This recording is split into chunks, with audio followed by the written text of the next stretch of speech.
저희가 함께 보실 말씀은 야고보서입니다. 야고보서. 함께 보실 말씀은 야고보서. 야고보서 3장 1절에서 12절 말씀입니다. 3장 1절에서 12절 말씀. 우리가 주일날 한번 각자 있는 곳이 바로 여러분이 있는 그 자리다. 여러분이 주님과 함께하는 그 자리가 바로 성전입니다. 그 성전을 깨끗하고 정결함으로 이 시간 함께 집중할 수 있기를 바랍니다. 제가 한 절, 여러분이 빨간 글씨 한 절 함께 읽도록 하겠습니다. 내 형제들아, 너희는 선생된 우리가 더 큰 심판을 받을 줄 알고 선생이 많이 되지 말라. 우리가 다 실수가 많으니 만일 말을 실수가 없는 사람은 곧 온전한 사람이라. 행위 온 몸도 불멸시우리라. 우리가 말들의 입에 재갈 물리는 것은 우리에게 순종하게 하려고 그 온몸을 제어하는 것이라. 또 배를 보라. 그렇게 크고 광풍에 밀려가는 것들을 지극히 작은 키로서 사공의 뜻대로 운행하니 이와 같이 혀도 작은 지체거든 큰 것을 자랑하도다. 보라, 얼마나 작은 불이 얼마나 많은 나무를 태우는가.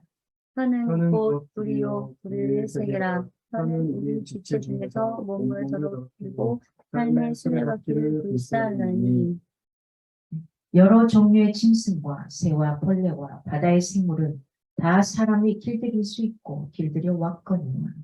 혀는 능히 길들일 사람이 없나니 쉬지 아니하는 악이요 죽이는 독이 가득한 것이라. 이것으로 우리가 주 아버지를 찬송하고 또 이것으로 하나님의 형상대로 지음을 받은 사람을 저주하나니. 한 입에서 찬송과 저주가 나오는도다. 내 형제들아 이것이 마땅하지 아니하니라. 샘이 한 구멍으로 어찌 단물과 쓴물을 내겠느냐.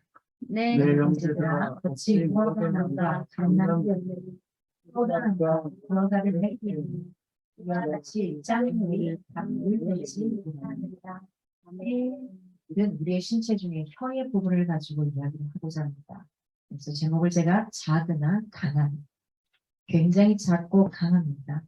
근데 보세요. 혀가 여러 가지 맛을 느끼는데도 이 맛을 못 느껴서 굉장히 고통스러워하는 사람들이 보기도 합니다. 그죠? 달고 쓰고 맵고 짜고를 느껴야 되는데 그걸 느끼지 못하면 우리의 혀의 구조상 뭔가가 문제가 생긴 거죠.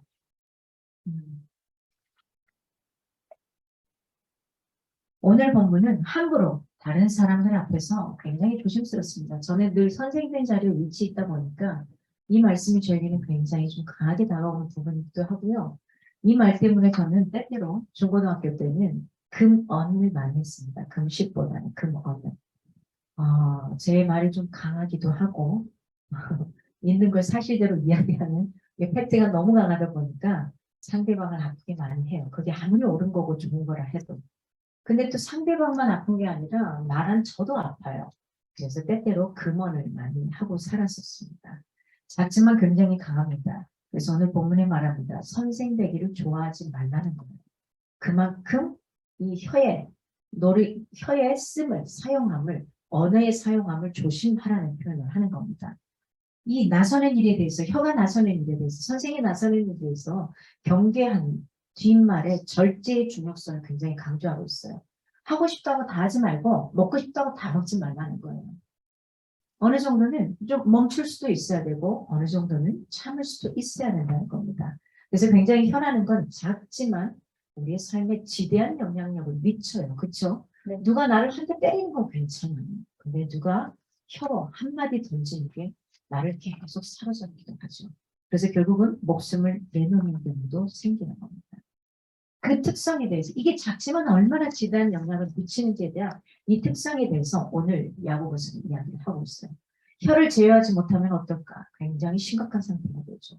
혀를 제어하지 못하면 걷잡을 수가 없게 돼요. 이 혀를 통한 악의 도구로 굉장히 많이 사용되기도 합니다.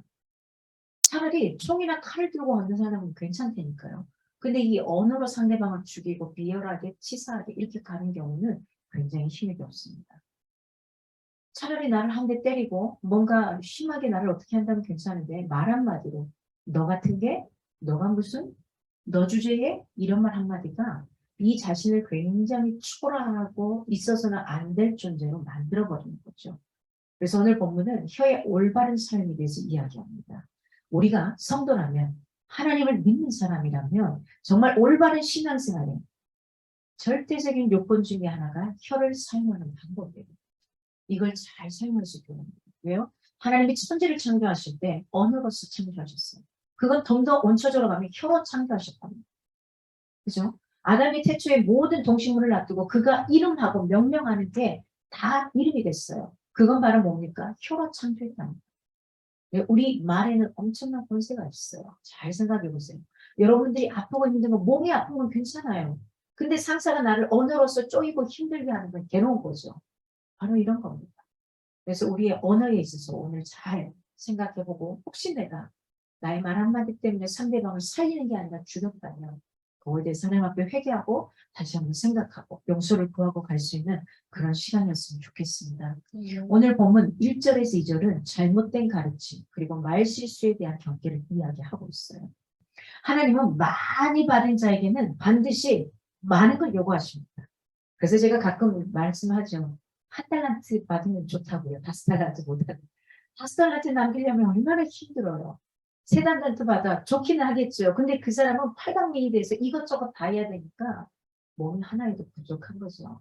그래서 우리 과거에 속담 중에 그런 말이 있어요. 팔방미인은 빨리 죽는다 그래요. 너무 이리저리 뛰다 보니까. 예. 하나님 앞에 그냥 많이 받고 안 받고가 중요하진 않아요. 다만 내가 그 그릇에 대해서 많이 받으면 좋죠. 그러나 그 그릇만큼의 값을 또 해야 된다는 거. 그만큼의 것을 다시 또 남겨야 된다는 거. 그래서 나에게 한계가 있든 0.5달란트가 있든 그것에 감사하고 드릴 수 있는 이런 삶이 되기를 바라는 겁니다. 오늘 1절에 보니까 내 형제들아 너희는 많이 선생님이 되지 말아라 라고 표현합니다. 바른 신앙생활의 필수적인 혀의 올바른 사용에 대해서 집중적으로 진술하고 있어요. 선생은 가르치는 자라는 의미잖아요. 아마도 이때 당시에 선생님 되기를 굉장히 많은 사람들이 선호했던 것 같습니다. 그래서 선생이 되고자 하는 사람들이 굉장히 적지 않았던 것 같아요. 과거 우리나라에 선생 되기 좋아했었잖아요. 그죠? 아마 10년 전까지만 해도 최고의 직업이 선생이었어요. 근데 지금은 선생이 안 된대요. 제가 가르쳤던 아이들도 그런 말이에요. 자기 같은 아이 만날까 봐 선생하기 싫다 그러더라고요. 자기가 어떤 종류인지는 좀 아는 것 같아요. 네. 그러니까 그렇습니다. 이때 시대상에서도 선생님이 되는 것을 굉장히 많은 사람들이 선호했고 또 선생님이 되면 좀 어떤 그 사람들이 바라볼 때 좀 높게 좀 귀하게 존귀하게 여겨봤던 것 같습니다. 그래서 선생이 되고자 하는 이 사람들이 굉장히 많았던 것 같아요. 그리고 가르치는 자로서 어떤 소망, 자질이 부족한 자들이 여기에서 이야기 선생 되기를 좋아하지 말라는 건 이게 성품의 자질이 부족한 사람이 선생으로서 많은 사람들이 제대로 케어해주고 세워주는 이 자질이 없는데 선생만 되는 거예요. 성격 가지고. 그거에 대한 경고를 하고 있는 겁니다. 사실 우리 안에도 마찬가지예요. 교회에서도. 아무나 선생을 세워서는 안 되는 거거든요.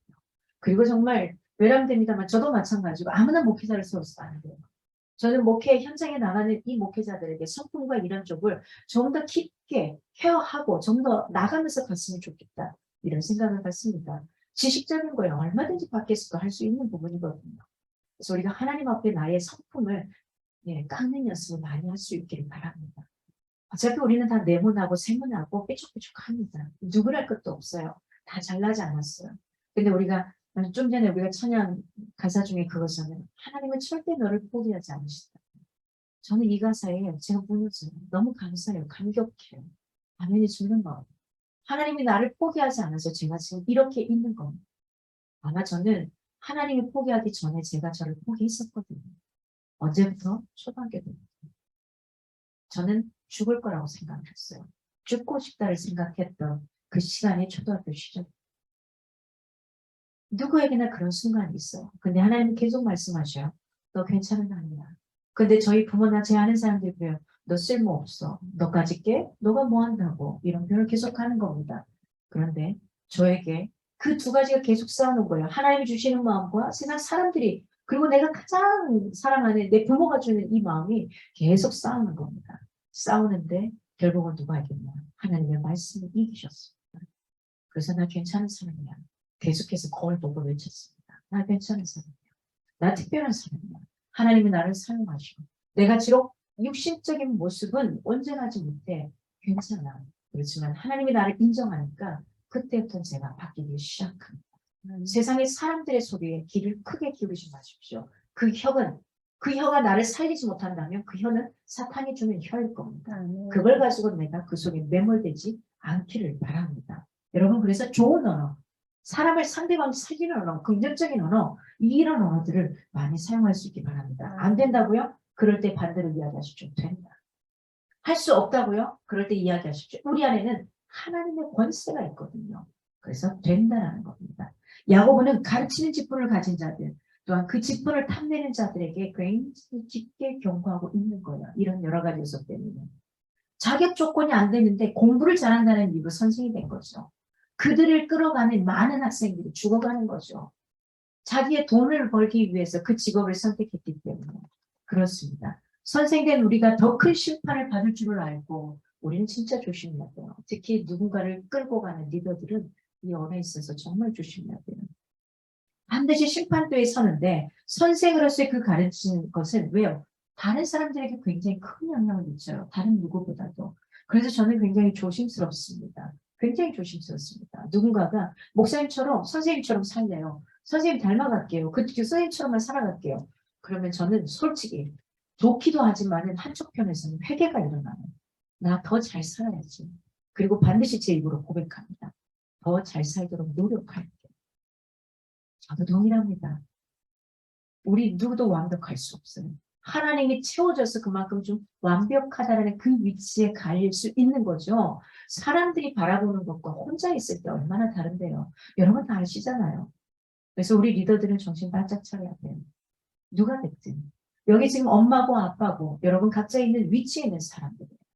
그 누가 대신 만들어주지 않습니다. 내가 만들어 가야 하는 겁니다. 선생님이 만약에 그 책임을 충실히 실행하지 못했을 때는 뭐라고요? 오늘 본문의 1절에 보니까 하나님의 심판이 더 크게 있는다는 거예요.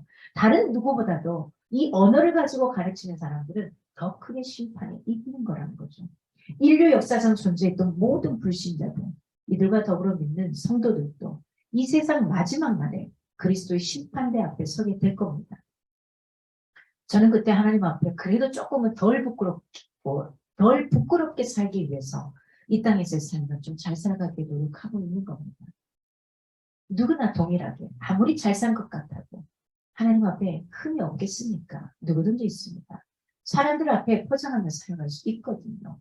근데 그건 누가 알아주든 못 알아주든 내가 적어도 내 자신에게 여러분 내가 적어도 내 자신에게 부끄럽지 않은 존재로 살았으면 좋겠습니다. 그러면 하나님이 인정해주는 사람으로 쓰는 겁니다. 그러면은 괜찮은 걸 겁니다. 그러면 주변 사람들이 함께 서갈 수 있을 겁니다. 인류의 역사상 그렇습니다. 가르치는 자, 이러한 근거에서 하나님께서 엄중하게 평가하게 될 거라는 겁니다. 그래서 우리는 정말 조심해야 돼요. 우리 지금 이 안에 있는 저와 여러분은 거의 리더자들이십니다. 거의 리더가 아니라 다 리더시죠. 삶에 있어서 자기 삶을 주도적으로 살아가야 될 사람들거든요. 하나님이 이 땅 가운데 보내신 저와 여러분 언어에 있어서 오늘부터는 우리가 좀 많이 고쳐가도록 노력합시다. 저도 되게 이렇게 욕을 할지를 모르는데 안 믿는 부모에도 욕을 들어보지 않고 자랐다 보니까 욕을 못 하거든요. 근데 어쨌든 되게 화가 나니까 요즘에는 욕이 좀 나오려고 하더라고요. 근데 무슨 욕을 해야 될지 모르겠어요. 무슨 욕을 해야 될지 어떻게 욕을 해야 될지는 모르는데 여튼 나오려고 해요. 아니 뭐 이런 놈이 다 있어? 뭐 이렇게 나와요. 이렇게 나와요. 이게 최대의 욕입니다만은 여튼 우리 언어가 바뀌어가기를 원합니다.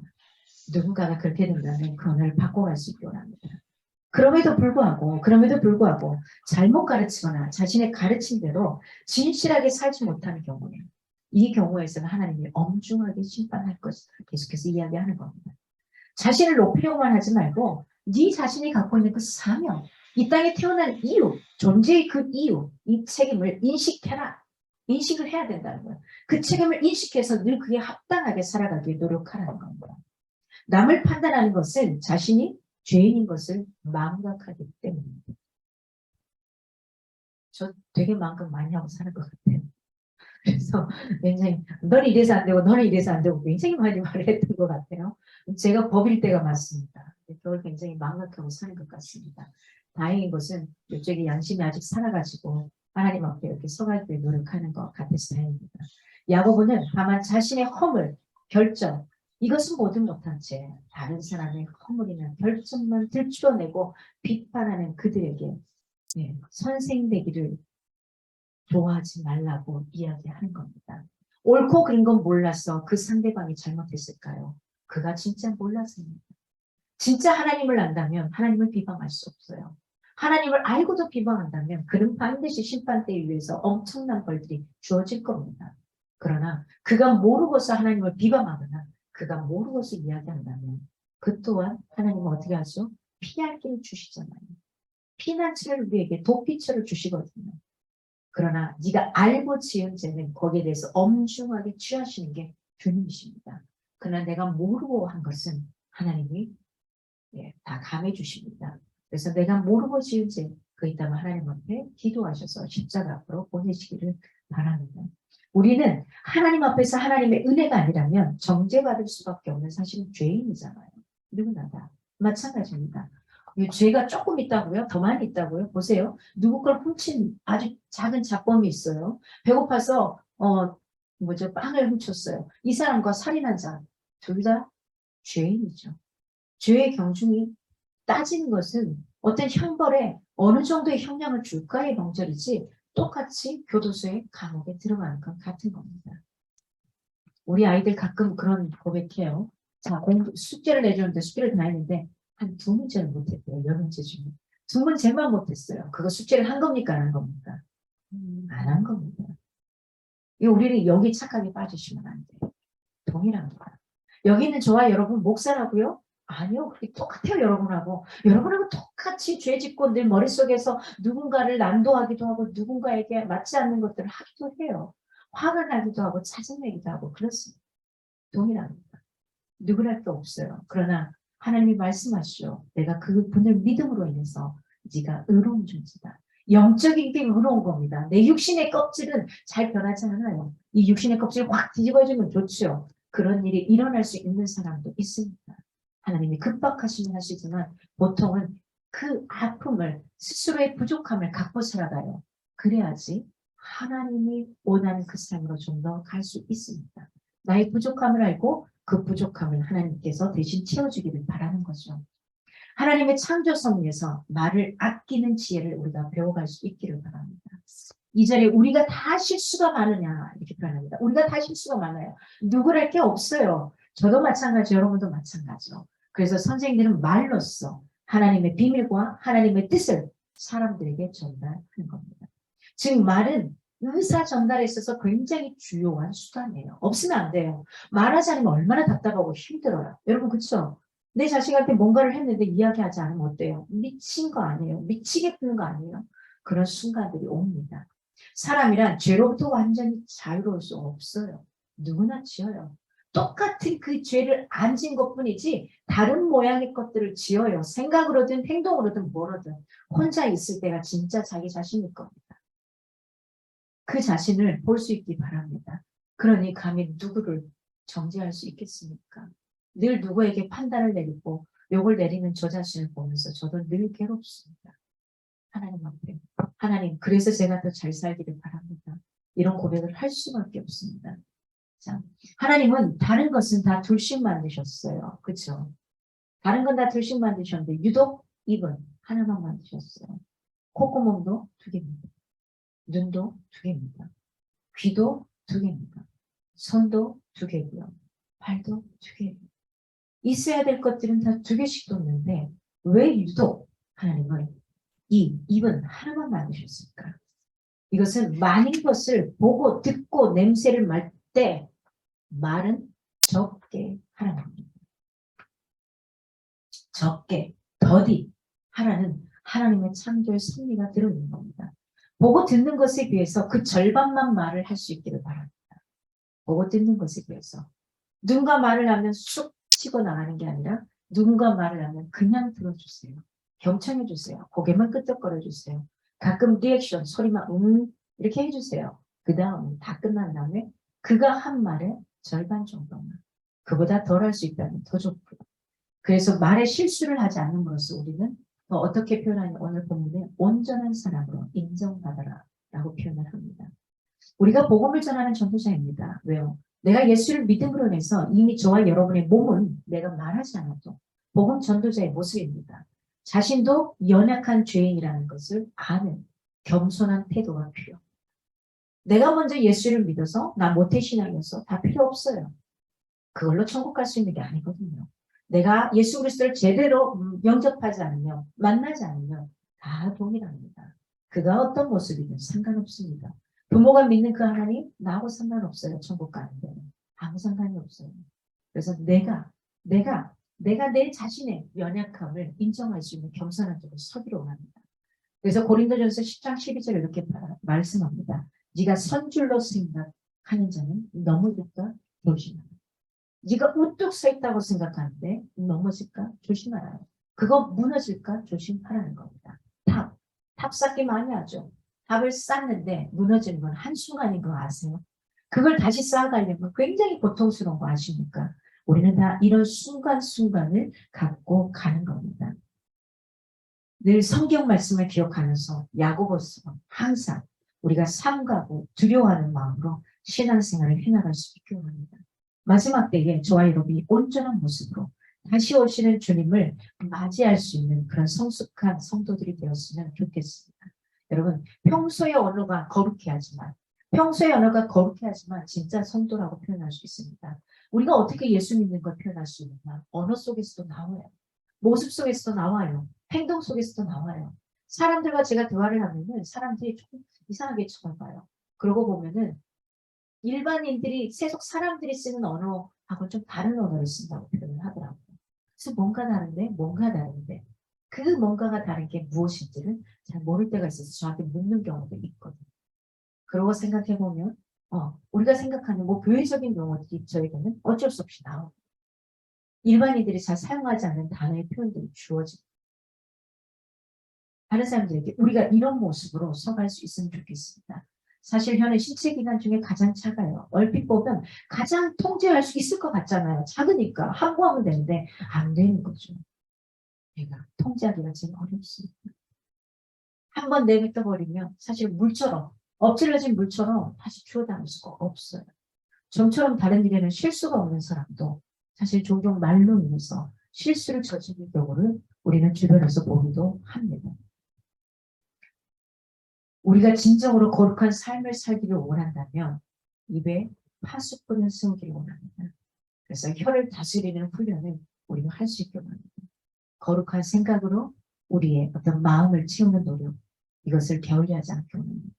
그러기 위해서 우리가 매일 말씀을 볼 수밖에 없는 거고 그러한 것들을 들음으로 인해서 내 생각과 내 온몸이 그게 젖어 있으면 나도 모르게 누가 콕 찔렀을 때 그 거룩한 언어가 좋은 언어가 정제된 언어가 상대방을 살리는 언어가 긍정적인 언어가 나올 수밖에 없습니다.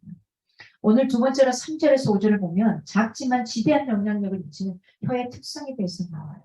사람의 말 안에는 사실 운명을 바꾸어 놓는 힘이 있습니다.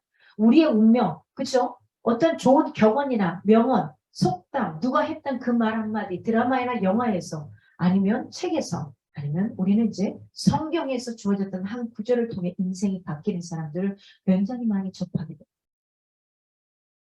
내가 그만큼 고민하고 나가야지만 인생을 바꿀 수 있는 그 성경 말씀 구절을 잡을 수 있는 겁니다. 내가 눈을 열고 생각을 열고 마음을 열어야만 가는. 오늘 3절에 보니까 우리가 재갈 먹여라고 표현합니다. 재갈은 뭐죠? 말에 입에 가로막히는 그 쇠토막 있죠? 이거죠. 여기에다가 뭘 내죠? 고삐를 내죠. 고삐를 내야지만 사람들이 움직이고자 하는 방향으로 이 말이 달리기 시작하죠. 그가 가기 시작합니다. 소도 마찬가지죠. 꼬투리를 뚫은 다음에 거기에 고삐를 묶어서 있어야지만 사람이 원하는 대로 얘가 쟁기질을 해주고 가주게 돼요. 그걸 하지 않으면 안 돼요. 마찬가지입니다. 내 혀, 내 마음대로 통제가 안 돼요. 그렇기 때문에 누군가가 통제를 해줘야 돼요. 그게 바로 뭘로? 성경의 말씀으로 제가를 먹이라는 겁니다. 성경의 말씀으로 제가를 먹이고 하나님께 늘 도움을 구하십시오. 누군가를 만나러 갈 때 기도합니다. 저는 하나님 오늘 어떤 말을 주시겠습니까? 혹시나 상대방을 아프게 하거나 힘들게 하는 언어가 되지 않기를 원합니다. 제가 제가를 먹이는 겁니다. 하나님 앞에. 이걸 가져가는 겁니다. 인간의 혀는 그렇습니다. 신체 기관 중에 굉장히 작아요. 작지만은 그 사람의 운명을 전체 바꿀 수 있는 놀라운 능력을 가지고 있어요. 그러니까 여러분 한 사람의 이 혀에서, 혀 끝에서 굉장히 수많은 사람을 살릴 수 있다는 엄청난 파워가 능력과 권세를 갖고 있다는 거 놓지 않았으면 좋겠습니다. 그냥 주어진 게 아니에요. 내가 뭘? 아니요. 그 생각 자체를 버리시기 바랍니다. 내가 인정하지 않는데 이미 내 구조가 그걸 안 하게 돼 있어요. 아니요. 여러분은 한 사람이 하는 그 언어를 통해서, 여러분이 한 사람이 하는 그걸 통해서 다른 사람들은 살아나요. 놀라운 일들이 일어납니다. 기억하시기 바랍니다.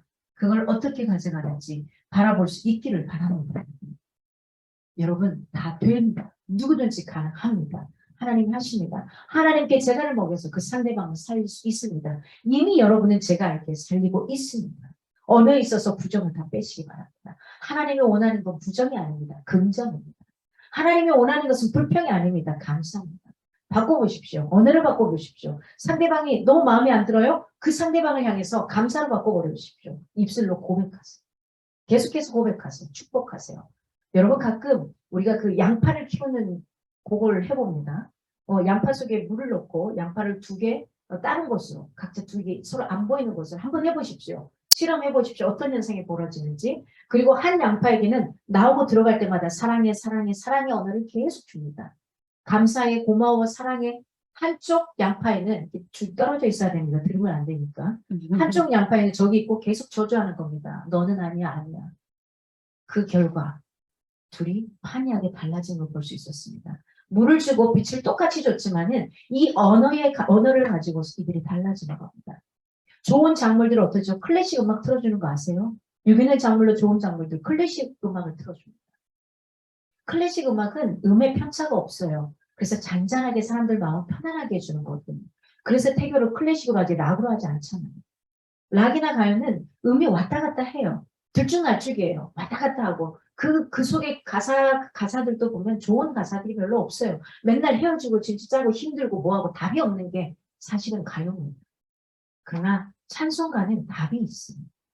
아파요, 힘들어요. 그래서 이렇게 살기를 바라는 거죠. 이게 굉장히 다른 겁니다. 그래서 이런 구조들도 마찬가지거든요. 한번 실험해 볼 수 있었으면 좋겠습니다. 이미 다른 사람들이 실험을 해서 내놓은 부분입니다. 그렇습니다. 많이 사랑해줬던 그것과 사랑하지 않은 것들이 똑같은 조건의 모든 외적인 걸 줘도 아니라는 거예요. 저는 그걸 만났습니다. 제가 과외를 했던 친구들 중에 굉장히 부잣집 아이들이 있었어요. 그리고 외고를 다니는 아이들, 머리도 좋은 아이들이었어요. 근데 그들이 행복하지 않다고 표현합니다. 부모가 해줄 거 다 해주고 돈 다 주는데 행복하지 않다고 표현합니다. 너무너무 가슴 아팠습니다. 우리가 보기에는 다 맞췄는데 행복해야 되잖아요. 행복은 그게 행복이 아니라는 겁니다. 그와 함께 눈 마주쳐주고 같이 웃어줄 수 있고 같이 사랑을 느낄 수 있고 줄 수 있는 이 관계를 원한다는 겁니다. 여러분 말 한마디로 천냥빛을 갚는다는 말이 있잖아요. 그 말 한마디면 다 감해지기도 하잖아요.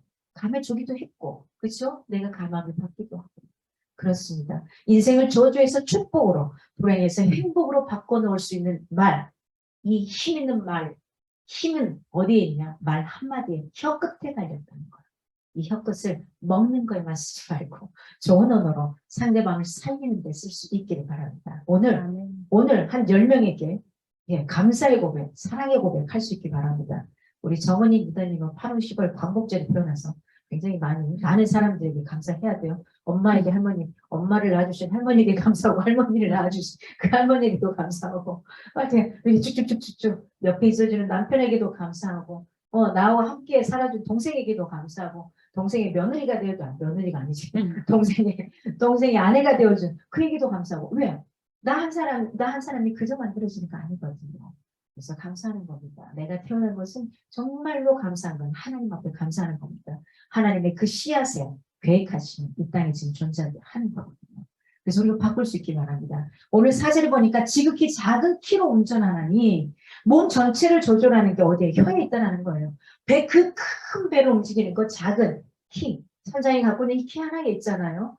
큰 커다란 비행기를 움직이는 것도 뭐죠? 앞에 있는 요 힘든 작건 차도 마찬가지죠. 그 움직이는 굉장히 작습니다. 그 열쇠 하나로 모든 것들이 이루어지는 겁니다. 마찬가지입니다. 그래서 우리 혀 이거 쉽게 되기도 합니다. 그러나 하나님께 재갈을 물리지 않으면 하나님의 재단의 숯불의 재를 항상 내 입술에 대어 주시옵소서. 그래야지 내 마음대로 하지 않도록 도와주시옵소서라는 기도가 늘 우리에게 필요합니다.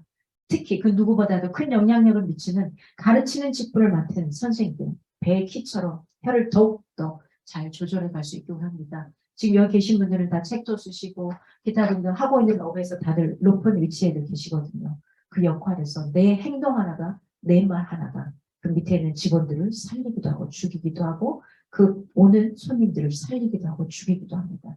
그가 나에게 있어서 물건 하나를 사지 않더라도 나에게 있어서 뭔가를 하나 받지 않더라도 그가 와서 그저 이 원장님을 만남으로, 이 지사장님을 만남으로, 이 사장님을 만남으로 그냥 행복한 미소를 지우고 갈 수 있다면 그는 또 나에게 또 다른 고객이 될 거고 자기가 아닌 또 다른 사람을 데려와서 고객으로 만들어줄 겁니다. 우리 거기까지 생각하지 않아도 좋겠습니다. 않으면 좋겠습니다. 차라리. 그러나 다만 내 혀의 권세가 얼마나 큰 권세인지 이걸 깨닫고 갈 수 있기 원합니다. 여러분 오늘 본문의 5절을 보니까 이와 같이 작은 지초로되 큰 것을 자랑하도다 이런 표현이 나와요. 이건 말의 부정적인 기능을 진술하고 있습니다. 이게 무슨 말이냐면 큰 것을 자랑하도다 이 말은 과장하는 표현이에요. 본문의 그 원어의 의미를 보면은 호언장담하다 이런 표현인데 이게 공동 번역에 어떻게 표현하냐면요. 엄청나게 허풍을 떤다. 엄청나게 허풍을 떤다. 이런 표현입니다. 수십만 헥타르의 광대한 숲을 태우는 것은 뭔지 아세요? 작은 담배꽁초 불씨 하나예요. 아주 작은 성냥 하나. 그걸로 전체를 다 태워버려요. 가끔 유럽은 막 한 번 타면 엄청나게 타버리잖아요. 우리나라도 얼마 전에 삼척 다 태워버렸는데 그 불이 커다란 불씨가 그걸 태우는 게 아니라 아주 작은 그냥 무심결에 던져버린 그 조그만한 성냥 깨비에서 나오는 그 불씨 하나 그것보다 요즘에 이제 담배에서 나오는 그 조그만한 불씨 하나가 이걸 전체를 다 태워버립니다. 마찬가지입니다. 내 인생을 다른 사람의 혀끝에서 놀아나지 않게 여러분이 그것들을 쳐내시기 바랍니다. 누군가에게 부정적인 언어를 들으시면 귀를 잡고 기도하세요. 하나님 이거 내 거 아니잖아요. 쳐내세요. 깨끗하게 씻어버리세요. 그걸로 여러분의 인생을 저당 잡히지 않기를 바랍니다. 마찬가지 반대로 역으로 내가 그 사람의 인생을 저당 잡지 않도록 조심하시기 바랍니다. 그래서 어떻게 그 사람을 살리는 언어로 긍정적인 언어로 그가 하나님이 세우시는 역할을 하는 겁니다. 하나님은 살리는 영입니다. 그럼 내가 하나님을 믿는 자로서 살려가야 됩니다. 내가 저당 잡히지도 마시고 저당을 잡지도 마시기 바랍니다. 우리가 하나님 앞에 그렇게 생각이 원합니다. 그래서 오늘 6절에서 8절에 말합니다. 잘못 사용될 때 혀에 심각한 해악성을 이야기하죠. 선한 말을 하려면 먼저 마음의 밸브가 어디로 가 있어야 되냐? 천국을 향해 있어야 돼요. 천국으로 좋은 곳으로 향해 있지 않으면 어때요? 계속 부정이고 나쁜 소리, 아주 악에 바친 소리를 하게 돼 있어요. 그건 상대는 나랑 마찬가지예요. 그래서 나는 항상 어디로 밸브를 열어야 된다? 하나님께로 열고 있어야 돼요. 그게 바로 내 입술에 재갈을 무는 겁니다. 그래야만 누가 톡 찔러도 그게 나오는 거죠. 좋은 게 나오는 거죠. 감사를 매일 하는 사람은 톡 찔러도 감사가 나올 수밖에 없어요. 처음에는 어렵습니다. 그러나 시간이 흘러갈수록 그걸 잡아서 더 가져갈 수 있는 겁니다. 여러분 불조심보다 더 조심해야 될 것은 무슨 조심? 말조심입니다. 불조심은 수학자 불러서 끄면 돼요. 말조심은 장난 아닙니다. 어디로 튈지 몰라요. 어떤 모양으로 갈지 몰라요. 이런 상황 속에 있습니다. 우리 혀를 온전히 길들일 수 있는 분은 오직 누구밖에 없냐? 하나님밖에 없어요. 내 의지로 안 돼요. 절대. 내 생각으로 절대 안 돼요. 여러분. 내가 해보겠다? 하지 마세요. 안 됩니다. 누구에게 재갈을 먹여야 된다? 하나님께 재갈을 먹여야 된다는 거. 그래서 동물원이나 서커스 단체에 보면은 그 말 못하는 동물들도 어때요? 사람이 말하는 거기에 반응을 하잖아요. 그게 어떨 때 반응하는 거죠? 계속 훈련했을 때 가능합니다. 마찬가지입니다. 내 입술도 훈련하는 겁니다. 긍정의 언어로, 감사의 언어로, 좋은 언어로, 살리는 언어로 계속해서 훈련하는 겁니다. 상대방이 어거진 소리를 한다고 똑같이 대피하지 마십시오. 그때는 귀를 막으십시오. 듣지 마십시오. 한쪽 귀로 듣고 한쪽 귀로 흘려버리십시오. 그게 나를 죽인다면 그건 하나님이 원하는 모양의 소리가 아닙니다. 하나님이 절대 나를 죽이는 언어를 사용하지 않습니다. 어떤 상황 끝에서도 나를 살리십니다. 그걸 놓치지 않고 가기 원합니다. 사탄이 주는 거, 나를 죽이고자 하는 사탄이 달려드는 거, 그 속에 넘어가지 않길 바랍니다. 복음 운동이야말로 진정한 환경 운동이 꽂히고 우리가 함께 잘 살아가는 세상을 만들어가는 걸 겁니다. 여러분, 혀는 쉬지 않냐는 악이고 독이 가득한 거라는 겁니다. 그래서 쉼 없이 나는 이것을 잡을 수 있게 원합니다. 하나님의 말씀으로 하나님께로 고정시킬 수 있게 원합니다. 그래서 오늘 마지막 9절에서 12절을 보면 성도가 혀를 악의 도구로 사용하는 것에 대한 모순성을 이야기합니다. 사람을 향해 악한 말을 하는 것은 하나님을 저주하는 것과 같습니다. 이거죠. 너는 왜 그래? 왜 모양이 그래? 사실은 그건 그분을 창조하신 하나님을 욕하는 것과 같은 행위도 합니다. 그래서 제가 재밌는 이야기를 하면 저는 이제 어렸을 때 가끔 남자의 여자 이 소리 굉장히 많이 듣고 자랐어요. 남자의 여자야. 워낙 보이시한적이니까. 그러면 제가 속으로 그랬어요. 하나님 앞에 모독하는 건데 하나님 만들 때 여자로 만들었는데 왜 그걸 물어? 이렇게 표현할 때가 있었습니다. 그래서 우리의 언어가 상당히 저에게 있어서 하나님은 오늘 말씀하시는 건 저에게 하시는 말씀입니다. 늘 선생의 입장에서 말하는 거 가르치는 직업에 있다 보니까 특히 앞에 서서 있다 보니까 저의 말 한마디가 상대방을 살리고 죽이고 되거든요. 그래서 우리 이거 하나님을 저주 가운데 가져가지 않도록 우리가 함께 노력할 수 있게 원합니다. 보이는 사람을 사랑하지 못하는 자가 어찌 보이지 않는 하나님을 올바로 사랑한다 할 수 있겠느냐. 주님들 말씀하십니다. 우리의 말은 죽어있는 세상에 생명력이 될 수 있기를 바랍니다. 나의 그 언어가 세상 사람들이 안 된다고 할 때 되는 것을 이야기할 수 있게 원합니다. 세상 사람들이 짜증을 이야기할 때 짜증이 아니라 감사로 이야기할 수 있게 원합니다. 세상 사람들이 다 너는 아니야라고 할 때 너는 괜찮아라고 용기 있게 이야기할 수 있는 우리가 될 수 있었으면 좋겠습니다. 우리의 입에서는 세상을 죽이는 악하고 독한 말이 아니라 세상을 살리는 생명의 말이 흘러 나올 수 있게 합니다. 그렇다면 잘 살고 있는 겁니다. 오늘 야고보서는 믿음에 대해 반드시 행함이 있어야 함을 힘있게 이야기하고 있습니다. 그 가운데서도 중요한 건 뭐냐? 혀라는 거죠. 언어의 문제를 이야기합니다. 혀의 사용에 대해서 교훈하고 있습니다. 우리는 우리의 혀를 비롯한 온몸과 마음을 하나님께 맡기고 내 힘으로 안 되기 때문이라는 걸 분명히 인지하시기 바랍니다. 그리고 그걸 어떻게 성령께서 나를 제어해 주시기를 말씀으로 제가를 물리고 살아가기를 바랍니다.